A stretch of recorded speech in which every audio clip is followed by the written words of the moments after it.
ಬೇಡ ಅಂಬಿಕಾ. ಮಾಳ್ವಿಕಾ, ಸುಮ್ಮನೆ ಕಿರ್ಚಾಡ್ಬೇಡ.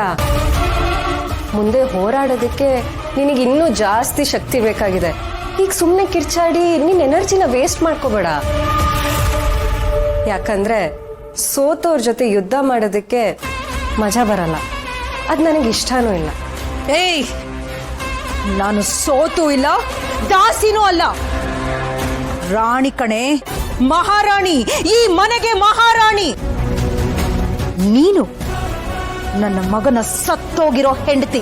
ಮಾಳ್ವಿಕಾ, ನಾನ್ ನಿನ್ ಸೊಸೆ ಅಲ್ಲ, ನೀನ್ ನನ್ನ ಅತ್ತೆ ಅಂತೂ ಅಲ್ವೇ ಅಲ್ಲ. ಈ ಮನೆಗೆ ನಿಜವಾದ ಸೊಸೆ ದಾಕ್ಷಾಯಿಣಿ ಅತ್ತೆ. ಅವರೇ ನನ್ನ ನಿಜವಾದ ಅತ್ತೆ. ಮಹಾರಾಣಿ ದಾಕ್ಷಾಯಿಣಿ ಅತ್ತೆ ಈ ಅರಮನೆಗೆ ವಾಪಸ್ ಬಂದಾಗಿದೆ. ಇನ್ನಿನ್ ಗಂಟು ಮುಟ್ಟೆ ಕಟ್ಟೋ ಕಾಲ ಬಂತು. ಅದು ಯಾವತ್ತಿಗೂ ಸಾಧ್ಯ ಇಲ್ಲ. ಈ ಮನೆಗೆ ಸೊಸೆ ಏನಿದ್ರು ಈ ಮಾಳ್ವಿಕಾನೆ. ಸೊಸೆನಾ? ನೀನಾ?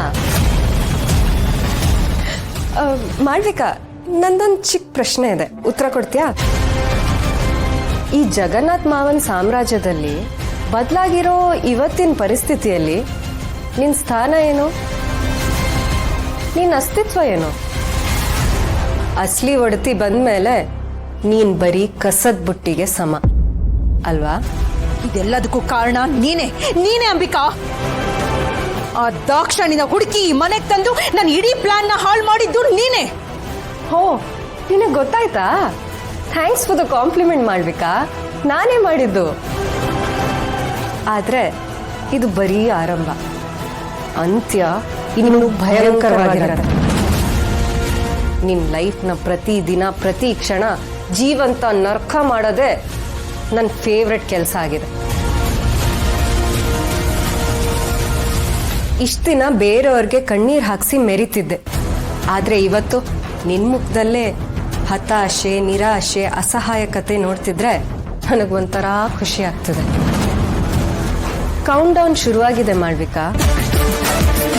ಅಲ್ಲಿ ರೂಮಲ್ಲಿ ನಿನ್ ಗಂಡ ಮಕ್ಕಳು ನಿಜವಾದಮ್ಮನ್ ಕಾಲ್ ಬತ್ತಿದ್ದಾರೆ.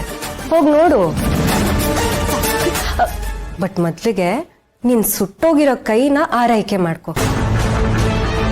ಯಾಕಂದ್ರೆ ಈ ತರ ಬಿಸಿ ನಿನಗೆ ತಟ್ತಾನೆ ಇರತ್ತೆ.